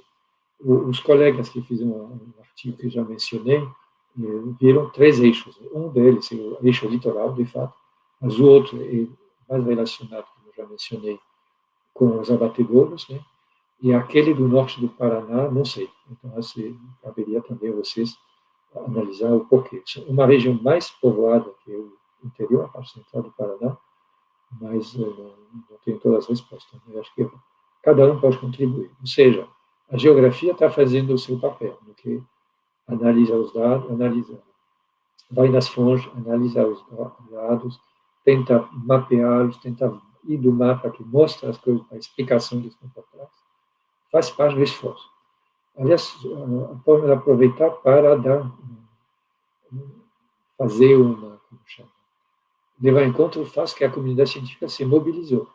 Quando começou a epidemia, foi mencionado uma coisa que já foi esquecida, que até agora, quando começou, não tinha sido desenvolvida nenhuma vacina contra nenhum tipo de coronavírus. O Covid-19, um tipo de coronavírus, tem centenas. E até agora ninguém tinha conseguido fazer vacina contra o coronavírus. O exemplo mais estranho é o caso dos ingleses, dos britânicos, que abriram 20 ou 30 anos atrás um centro de pesquisa sobre o resfriado comum. No inverno, faz frio, e europeus, especialmente britânicos, têm o que chama o common cold. E esse é provocado por vários de coronavírus.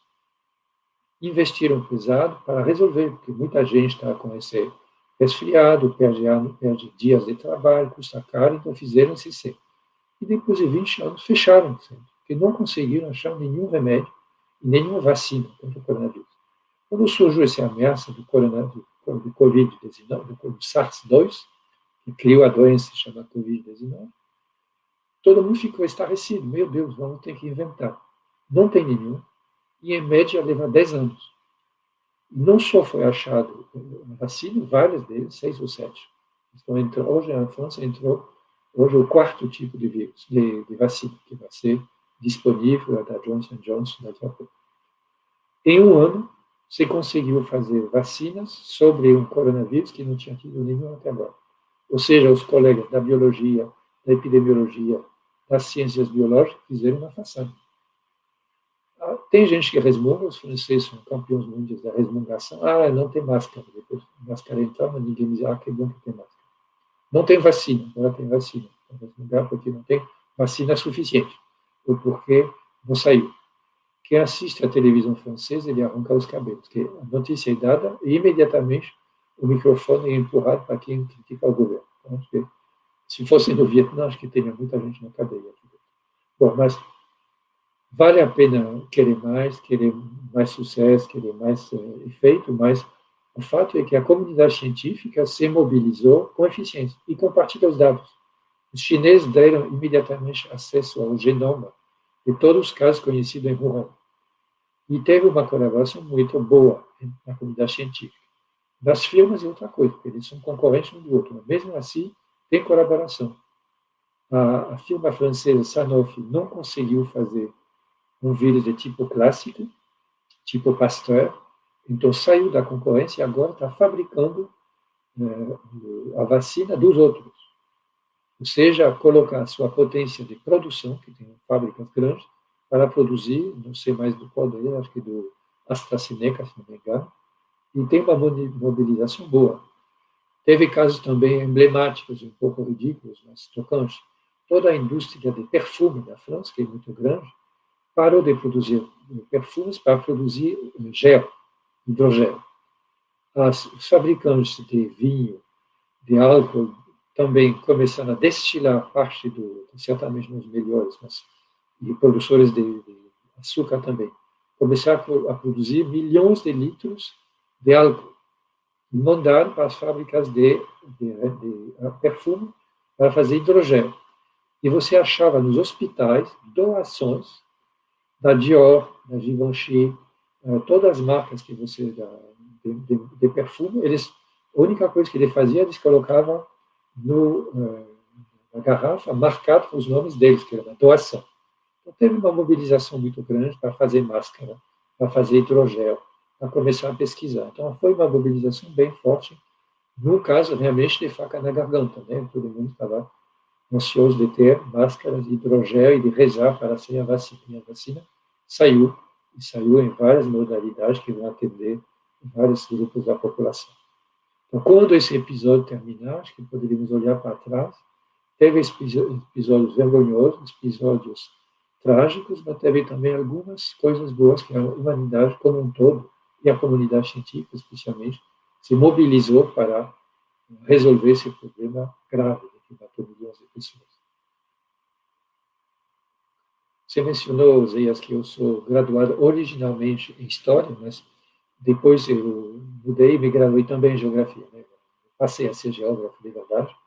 Mas eu tenho ainda a lembrança do tempo que era historiador e eu comecei a olhar um pouco as pandemias passadas.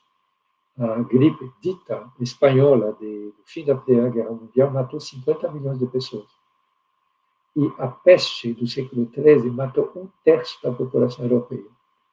Saiu da Mongólia, viajou nas estradas da seda e o navio de Gênova, que saiu do Mar Negro, chegou em Gênova e, a partir daí, difundiu na Europa inteira. Só que, em vez de difundir em questão de dias, como hoje, levou vários anos, e matou 1/3 da população europeia. Em alguns casos, mais da metade. Nós todos somos sobreviventes disso. Nós aqui na Europa, mas vocês também. Porque boa parte da população que migrou para a América Latina são descendentes das pessoas que conseguiram enfrentar. Tomara que não volte, porque ainda tem alguns focos conhecidos, acho que no Iêmen e em alguns outros lugares. Se hoje o bacilo da peste voltar, podia fazer estrago. Felizmente, um bacilo que é mais fácil de destruir do que um vírus.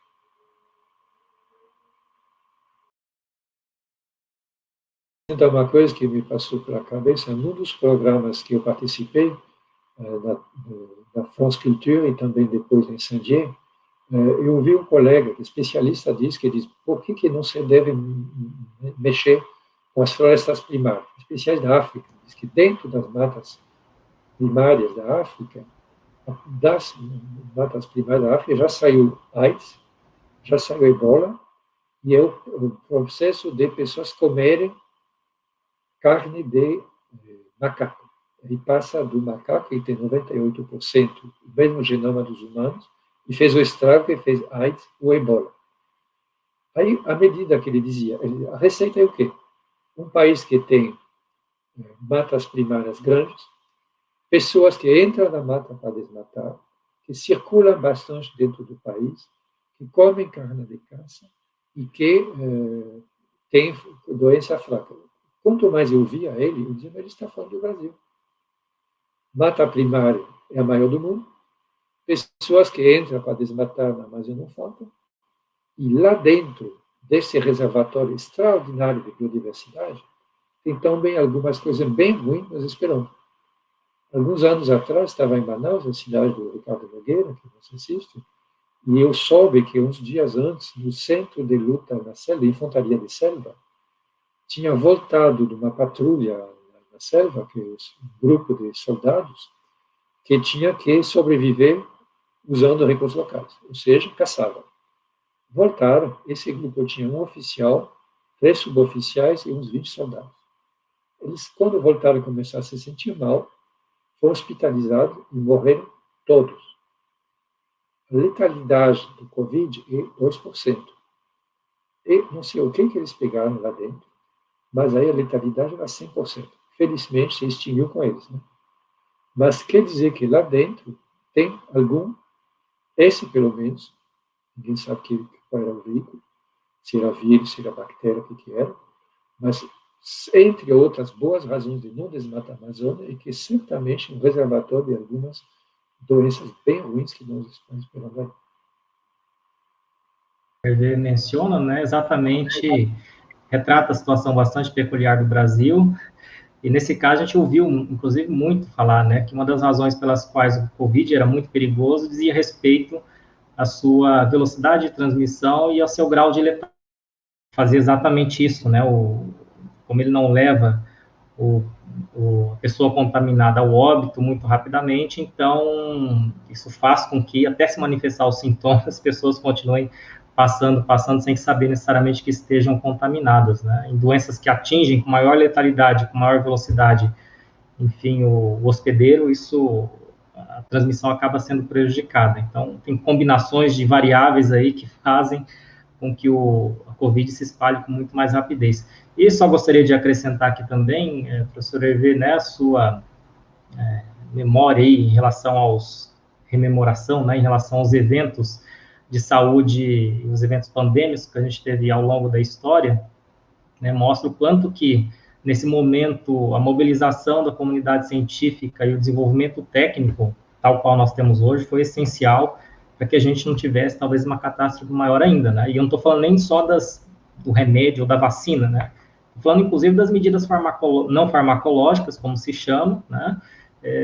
Que advém, sobretudo, a discussão da saúde pública, que nos permitiu encontrar estratégias hoje para, né, que, digamos, o vírus não se espalhasse com a velocidade potencial que ele tem, né? Então, acho que nós, enfim, geógrafos, inclusive, ajudamos e muito, né, a compreender essa situação e melhorar, ou criar, né, condições, ou fazer análise para que os tomadores de decisão pudessem, então, pensar em estratégias para reduzir essa transmissão e, claro, o número de mortes também.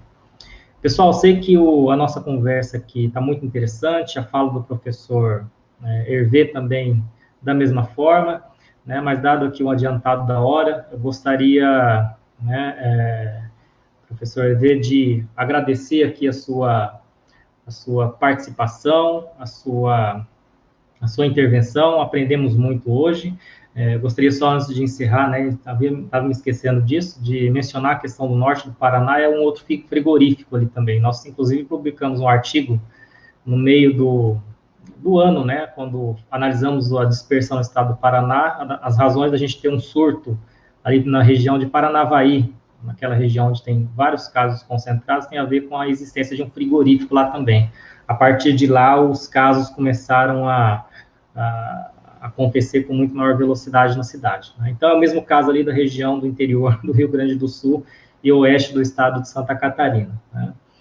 Enfim, é isso, só queria fazer esse adendo, né, porque acho que alguns até mencionaram ali. Pedir desculpas, pessoal, porque talvez eu não tenha coletado todos as perguntas e as observações ali, mas eu vi ali a maioria, né, em função do nosso tempo nós não conseguimos capturar todos, mas quero agradecer a intervenção de todos vocês e, claro, especialmente agradecer a participação do professor Hervé, no que compete aqui a minha intervenção. Em seguida, nós temos a professora Marta, que vai fazer a honra ali de finalizar a nossa atividade. Espero que, professor Hervé, espero que muito em breve a gente tenha condições de tê-lo presencialmente aqui na Universidade Estadual de Maringá, em Maringá, né? Então, logo seja possível essa pandemia passar, estarmos livres desse vírus, ainda que, pelo que nós já sabemos da ciência e pela sua fala breve aqui, o Brasil reúne todas as características dadas, condições, inclusive de política ambiental que está, enfim, acometendo o Brasil nesse momento, reunindo todas as condições para que algo parecido volte a acontecer, enfim, no futuro breve. Espero que a gente tenha lições suficientes desse momento para conseguir lidar com esses desafios que certamente vão aparecer em algum momento. Claro.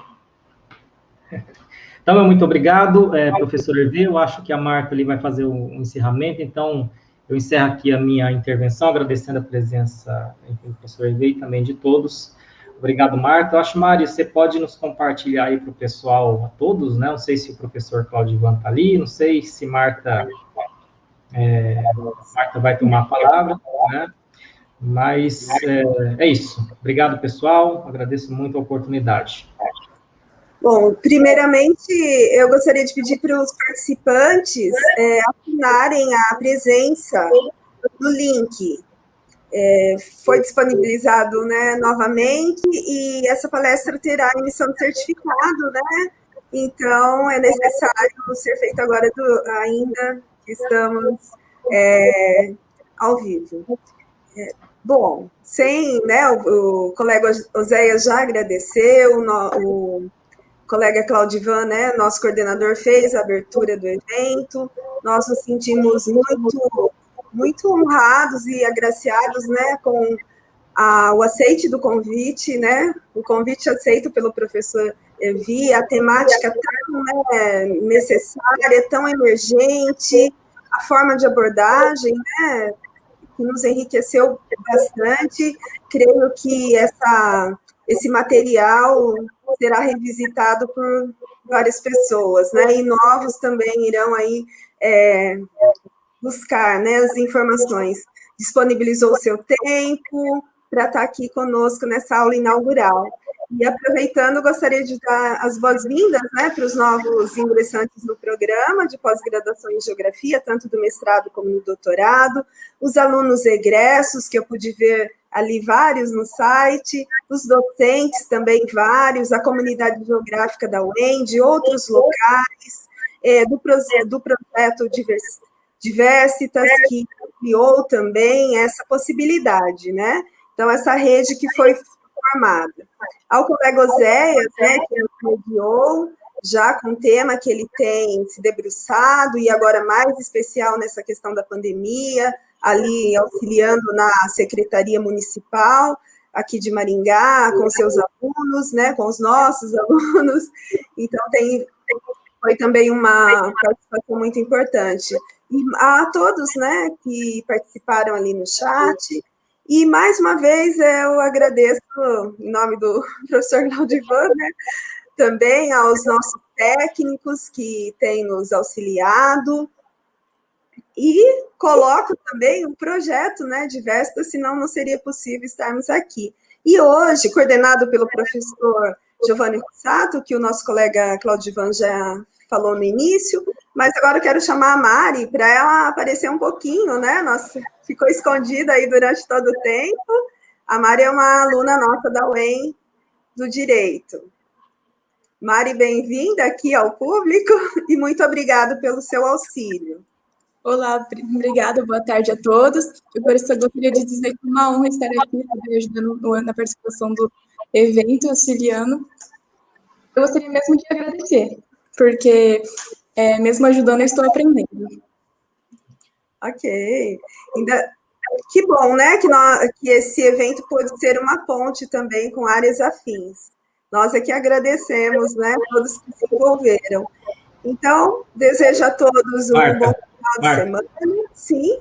Acho que sobra a palavra para o professor Hervé, né, para dar as palavras finais dele. Eu devia ter aberto já na minha fala, mas podemos fazer isso aí para se manifestar. Sim. Antes do bom final de semana, professor Hervé está com a palavra, claro. Eu vou só me juntar ao coro do agradecimento. Para mim foi um momento agradável, por razões pessoais e coletivas. Eu não estou no Brasil no momento onde eu moro, então esse tempo com vocês aí me deu o prazer de estar um pouco à distância, mas com vocês no Brasil. Se o que eu fiz interessa e pode contribuir para reforçar o peso da geografia, alguém mencionou que a geografia é pouco visível, acho que nós podemos usar o trunfo que nós temos de usar imagens que chamam atenção. Eu recomendo fazer isso, não é o alfa e ômega, não é a única coisa, tem outras abordagens, mas usamos isso. E para os alunos que estão entrando, dou parabéns, vocês escolheram bem o seu mestrado, geografia é uma ótima ideia, e fazer Maringá é uma outra boa ideia. Então, espero que vocês tenham pleno sucesso nesse mestrado onde vocês estão entrando. Muito obrigada, professor. Nossa equipe agradece, a coordenação e os docentes e todos os alunos agradecem, mais uma vez, a sua colaboração e essa brilhante participação. Então, desejo a todos um bom final de tarde, uma boa noite para o professor Hervé e um bom final de semana para todos e até uma próxima oportunidade para mais um debate, mais um diálogo aqui da ciência geográfica. Até mais. Muito bom.